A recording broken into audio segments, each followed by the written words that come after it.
मुजफ्फरनगर के वरिष्ठ पुलिस अधीक्षक संजय कुमार वर्मा के निर्देशन में अपराध और अपराधियों पर अंकुश लगाने के लिए जनपदीय पुलिस द्वारा लगातार सघन अभियान चलाया जा रहा है। इसी अभियान के तहत पुलिस को बड़ी सफलता हाथ लगी है। थाना बुढ़ाना पुलिस ने पुलिस मुठभेड़ के दौरान अंतर्राज्यीय स्तर के 2 शातिर चोर लुटेरों को गिरफ्तार किया है। मुठभेड़ के दौरान विगत 9 माह से लगातार फरार और वांछित चल रहा एक अभियुक्त पुलिस की जवाबी कार्रवाई में घायल हो गया। पुलिस के अनुसार घायल अभियुक्त के विरुद्ध विभिन्न राज्यों के अलग अलग थानों में चोरी, लूट, डकैती, गैंगस्टर एक्ट, जुआ अधिनियम और शस्त्र अधिनियम सहित 40 से अधिक संगीन अभियोग पंजीकृत हैं। इस संबंध में पुलिस अधीक्षक ग्रामीण आदित्य बंसल ने ब्रज दर्पण न्यूज नेटवर्क को जानकारी दी। आज सुबह ही थाना बुढ़ाना पुलिस की एक पुलिस मुठभेड़ हुई है, जिसमें 2 अभियुक्त गिरफ्तार किए गए हैं। एक गुलजार उर्फ मामा जो थाना कतौली क्षेत्र मुजफ्फरनगर का रहने वाला है और दूसरा नसीम जो थाना रोटा मेरठ का रहने वाला है। दोनों अभियुक्तों में से इसमें जो गुलजार उर्फ मामा है, इसके दोनों पैर पे पुलिस की गोली लगी है। गुलजार उर्फ मामा जो है ये थाना कतौली का हिस्ट्री शीटर है। इसके ऊपर 40 से भी अधिक मुकदमे चोरी के, लूट के, आर्म्स एक्ट के, फायरिंग के, 307 के, संगीन धाराओं के 40 से भी अधिक मुकदमे इसके ऊपर मुजफ्फरनगर, मेरठ, बागपत, हरिद्वार, दिल्ली, हरियाणा, राजस्थान, अन्य जनपदों में पंजीकृत हैं। ये बहुत ही शातिर अपराधी है। ये खतौली थाने से पिछले 9 महीने से चोरी और 307 के मुकदमे में ये वांछित चल रहा था। पिछले 9 महीने से लगातार पुलिस टीमें गठित थी इसकी गिरफ्तारी के लिए। श्रीमान वरिष्ठ पुलिस अधीक्षक महोदय मुजफ्फरनगर द्वारा इस पर 25,000 रुपए का इनाम भी घोषित था। साथ ही ये पानीपत से भी वांछित चल रहा था। जनपद पानीपत हरियाणा से भी इसके ऊपर 5,000 रुपए का इनाम घोषित था। मंगलौर हरिद्वार से बताया जा रहा है ये वांछित चल रहा है। तो कई जगहों इसने घटनाएं कर रखी हैं। कई घटनाएं में वांछित ये लगातार चल रहा था। तो बहुत ही एक बड़ी कामयाबी आज एसएचओ बुढ़ाना की टीम को उनके नेतृत्व में मिली है। वहीं दूसरी ओर थाना नई मंडी पुलिस ने गौक्षी के एक मामले में वांछित शातिर अभियुक्त को पुलिस मुठभेड़ के दौरान घायल अवस्था में गिरफ्तार किया है। इस कार्रवाई में कुल 2 गोकश अभियुक्तों की गिरफ्तारी की गई है। अभियुक्तों के कब्जे से अवैध शस्त्र और एक प्लास्टिक के कट्टे में गौमांस बरामद किया गया है। इस संबंध में क्षेत्राधिकारी ने ब्रज दर्पण न्यूज नेटवर्क को जानकारी दी। जनपद मुजफ्फरनगर में वरिष्ठ पुलिस अधीक्षक महोदय के निर्देशन में अपराध एवं अपराधियों पर नियंत्रण के क्रम में आज दोपहर में नई मंडी पुलिस टीम द्वारा गोकशी की घटना के बाद गोमांस बेचने के इरादे से निकले हुए एक महिला को अरेस्ट किया था और उससे पूछताछ पे उसने बताया था कि मदीना थाना सिविल लाइन क्षेत्र के रहने वाले कुछ व्यक्तियों से गोमांस एक महिला ने खरीदा था, जिसके माध्यम से उसके पास वो गोमांस आया था। पुलिस ने बृहद रूप से पूछताछ करने के बाद गोकशी के मुकदमा पंजीकृत कर उसे जेल भेजा और उसे पूछताछ में जो तथ्य सामने आया उन तथ्यों पर भी पुलिस अभी जांच कर रही थी और आगे कार्रवाई कर रही थी। उसी क्रम में आज अभी रात्रि में थोड़ी देर पहले नई मंडी पुलिस की टीम हाईवे पे चेकिंग कर रही थी। उसी दौरान एक मुखबिर द्वारा बताया गया कि जो दोपहर में गोकशी की घटना कारित की गई थी उसमें गोकशी के बचे हुए मांस को बागोली की तरफ सप्लाई करने के नियत से कुछ बदमाश गोमांस लेकर आ रहे हैं। इस सूचना पर नई मंडी पुलिस टीम ने घेराबंदी की। बजड़ी के जंगल के तरफ से आने वाले रास्तों पर उन्होंने अपनी दबिश लगाई। सामने से बजड़ी जंगल के तरफ से सामने से 2 लोग बोरे में कुछ सामान लेकर आ रहे थे। पुलिस ने जब उनका रोकने का इशारा किया, वो पुलिस टीम पर एकाएक उन पे जान से मारने के नियत से फायरिंग करने लगे और पास के जो गन्ने का खेत है उसमें छिप गए। पुलिस ने जब उन पे आत्मरक्षा के प्रयास में जब जवाबी कार्रवाई की, उन्हें जब ढूंढा तो उसमें जवाबी कार्रवाई के दौरान एक बदमाश के पैर में गोली लगी तथा दूसरा बदमाश अंधेरे का फायदा उठाकर भागने लगा। मौजूदा पुलिस टीम द्वारा कॉम्बिंग करके दूसरे बदमाश को भी पकड़ लिया गया। पूछताछ पे दोनों बदमाशों ने क्रमशः अपना नाम सोनू पुत्र कलीम उर्फ एना जो कि मदीना थाना क्षेत्र सिविल लाइन का रहने वाला, दूसरा दाऊद पुत्र सूदा जो कि बागो वाली का रहने वाला। इनके पोजीशन से गोवंश मांस 2 अलग अलग कट्टों में बरामद हुआ है।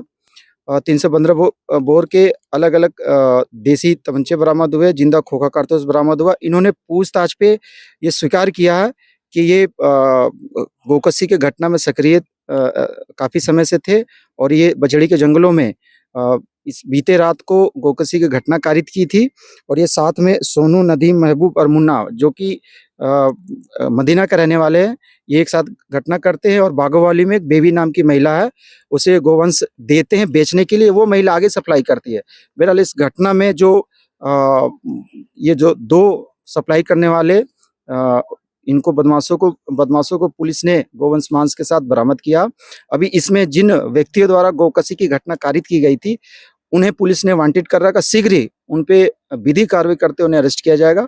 मौके पर जिस बदमाश को चोट लगी, घायल हुआ, उसे इलाज के लिए जिला अस्पताल भेज दिया गया है। फील्ड यूनिट की टीम मौके पर मौजूद है, घटनास्थल की इंस्पेक्शन कर रही है। पुलिस द्वारा आगे की विधिक कार्रवाई की। थाना साइबर क्राइम पुलिस ने फर्जी कंपनियां रजिस्टर कर उनके जीएसटी नंबरों पर फर्जी बिलिंग के जरिए करोड़ों रुपए की राजस्व हानि करने वाले एक बड़े गिरोह का पर्दाफाश किया है। पुलिस ने इस मामले में 3 शातिर अभियुक्तों को गिरफ्तार किया है।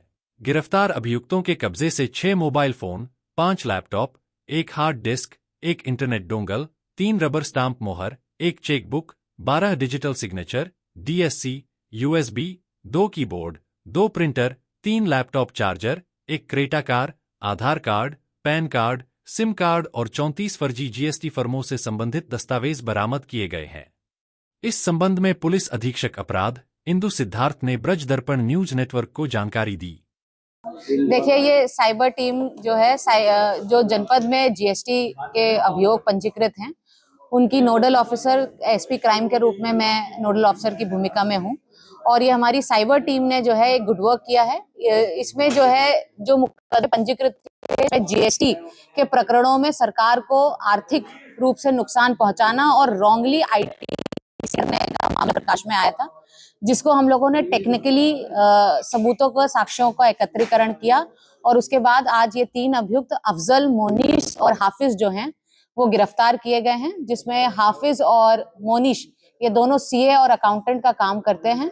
और ये काम जो है 2023 से ये तीनों लोग ये मिलकर काम कर रहे थे। इनके द्वारा जो है फर्जी तरीके से पहले कंपनियां रजिस्टर की जाती हैं और उन रजिस्टर्ड कंपनियों के माध्यम से ट्रांजैक्शंस दिखाई जाती हैं। फिर फर्जी तरीके से जीएसटी भरा जाता है और आईटीसी की लायबिलिटीज को सेट ऑफ किया जाता है और क्लेम भी किया जाता है। आईटीसी पास ऑन करके उसे क्लेम भी करते हैं।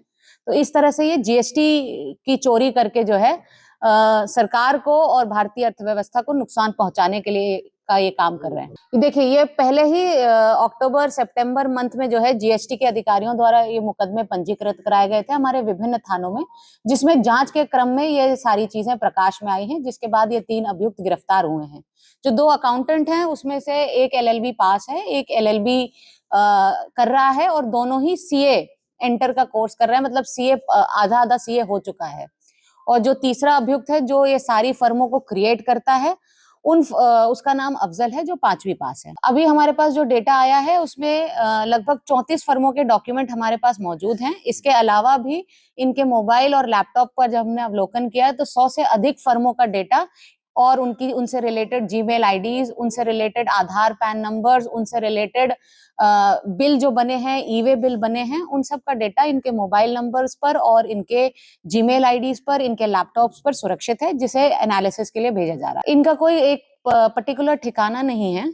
ये लोग अपने अपने घर से ही ये काम करते हैं। केवल जो है फोन के माध्यम से सारी चीजें स्कैन करके भेजी जाती हैं और ये घर पे ही प्रिंटर लगा के उसे जो है ई-वे बिल्स को जनरेट करते हैं और सारा आवागमन दिखा देते हैं। बरामदगी में देखिए कई सारी चीजें बरामद हैं। इसमें 6 मोबाइल फोन बरामद हैं, 5 लैपटॉप हैं, 1 हार्ड डिस्क है, 1 इंटरनेट डोंगल है, 3 रबर स्टैम्प मोहरे हैं, 1 चेकबुक है। ये डिजिटल सिग्नेचर्स भी जो फाइलिंग के लिए इस्तेमाल होता है, उसके डिजिटल सिग्नेचर्स जो इन्होंने तैयार किए, एक्सेस किए, इसमें 12 अदर डिजिटल सिग्नेचर्स हैं, 2 कीबोर्ड है, 2 प्रिंटर्स हैं, 3 लैपटॉप चार्जर्स, आधार कार्ड, पैन कार्ड और सिम कार्ड हैं, 34 जीएसटी फर्मों के प्रपत्र हैं।